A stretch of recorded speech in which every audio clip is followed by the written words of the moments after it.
Hello friends, कैसे हैं आप लोग। आज फिर मिल रहे हैं। कुछ नहीं, बस आपके लिए एक और इंटरेस्टिंग वीडियो बना रहा था अपने कंप्यूटर के साथ।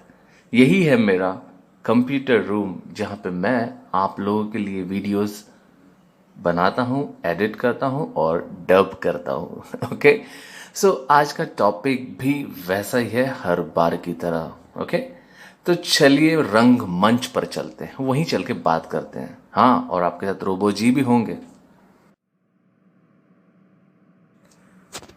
आप सभी का मैं तहे दिल से स्वागत करता हूँ। आज की तारीख है 22 अक्टूबर 2021। ठीक है दोस्तों, अगर मैं इस दुनिया में इंसानी पॉपुलेशन की बात करता हूँ तो वो है 7.9 बिलियंस। ओके, अगर 1 बिलियन की बात करूँ तो 9 जीरोस का एडिशन लगाना होता है 1 बिलियन होने के लिए। जब से हम इस दुनिया में रहते हैं, एक भी इंसान आपस में नहीं मिलते आमतौर पर। यहाँ तक कि हमारी हाथों की रेखाएं भी नहीं। हमारा पालन पोषण और हमारा ब्रेन सिस्टम, हमारा बिलीफ सिस्टम, ये सारी विभिन्न होती हैं। ओके, तो चलिए इससे ही कनेक्शन में हम आगे बढ़ते हैं और ये पता करते हैं कि हम सेल्स को कैसे अपना सकते हैं। इतने विविधता में भी हमारे पास कुछ ऐसी चीजें हैं जो हमें वास्तविक तौर पे यानी कि पर्सनल सेटिस्फैक्शन देती हैं। तो चलिए आज एक छोटी सी दोस्त के बारे में बात करते हैं जिसका नाम है बिस्किट्स। कहते हैं बिस्किट्स 15th सेंचुरी में पॉपुलर हुआ था, लेकिन एक्चुअली में ये 7th सेंचुरी एडी से बिलोंग करते हैं और इनका उत्पादन हो चुका था। 15 के बाद 16 18th में सेंचुरीज में बिस्किट्स का काफ़ी नए वर्जन्स देखने को मिले, जिसमें कुकीज़ था, सॉफ्ट बिस्किट और हार्ड बिस्किट। पर हम ये सब क्यों पढ़ रहे हैं? तो चलिए अब उस पर रोशनी डालते हैं। अगर मैं इंडिया की बात करूं तो पार्ले जी सर का बिस्किट्स 39 में ही आ गया था, 1939। ओके, उसके बाद से अब तक और भविष्य में भी ऐसे ही रहेंगे, प्रमोशंस के तौर पे, ग्रेटनेस के तौर पे, और हमारे दिलों में राज करेंगे। उनके बाद हमारे बहुत सारे भाइयों ने भी अपने अपने ब्रांड्स को लाया, ब्रिटानिया, सनफीस्ट और बहुत सारे जी। ओके, लेकिन मैं क्या कहना चाहता हूँ, जब भी कोई चीज़ बनती है वो पहली बार नहीं बनती। अगर मैं पतंजलि गृह उद्योग की बात करूं, जो कि जी रामदेव जी का ब्रांड है, उन्होंने भी कुछ बिस्किट्स बनाए हैं। और ये बिस्किट्स की ये खासियत है कि वह आटे से बनी है, that means wheat flour. Okay, और गेहूं के आटे से बनने वाली यह बिस्किट पहली बार नहीं बनाई गई थी या नहीं बनाई जाएगी। इसके पहले भी बन चुकी है, काफ़ी कंपनीज ने आटा का इस्तेमाल करके बिस्किट्स बनाया है। लेकिन लास्ट फिजिकल रिपोर्ट में अगर मैं पतंजलि योगपीठ या प्रोडक्ट्स की बात करूं तो वो रहे बिस्किट्स में काफ़ी उम्दा हाई सेल्स और वॉल्यूम को सेल करते हैं एवरी ईयर। और उनके सारे प्रोडक्ट्स की सेलिंग अब तो फोर्ब्स मैगजीन में भी दर्ज हो गई है। तो फ्रेंड्स, अब आपको अंदाज़ा आ गया होगा कि मैं बिस्किट्स के थ्रू आपको 15th और 7th सेंचुरी से पतंजलि तक क्यों लाया हूँ। ठीक है, ओके।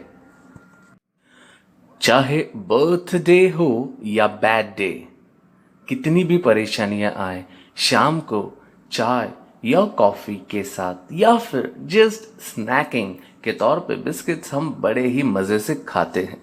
ओके, तो बिस्किट बनाया पहली बार नहीं पतंजलि ने या पार्ले जी ने नहीं, या फिर जो और भी ब्रांड्स हैं। ओके, लेकिन क्या होता है कि हम जब काम को अच्छी तरीके से करते हैं तो उसकी गिनती टॉप में ज़रूर आती है। हो सकता है समय लगे, लेकिन उसकी संख्या और जो हमारा उसमें समावेश है उसमें डेफिनेटली हमको हेल्प मिलता है। ओके, तो काम सही करने के ग्राउंड रूल्स हम पता करते हैं।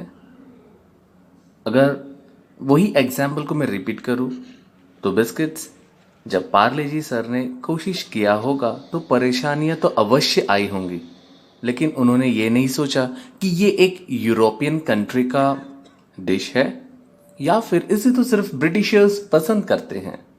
यह हमारे इंडियन के भाई बंधु या उनके बच्चों को कैसे प्रभावित करेगा। उन्होंने सिर्फ अपने काम पर कंसंट्रेट किया और अपने मेहनत की पूंजी का कुछ हिस्सा उसमें लगाया। ओके। रूल्स नंबर 2, आपके प्रोडक्ट को कस्टमर तक पहुंचाने के लिए आपको मार्केट रिसर्च करना होगा, जो पहले बहुत मुश्किल था लेकिन अब हो गया है बहुत आसान। काफ़ी कम निवेश में आप ये पता लगा सकते हैं कि आपके भावी कस्टमर्स कहाँ मिलेंगे और उनकी पहली पसंद और दूसरी पसंद कौन सा प्रोडक्ट है जो आपके कंपटीशन में आपको एक परेशानियों का सबब बन सकता है।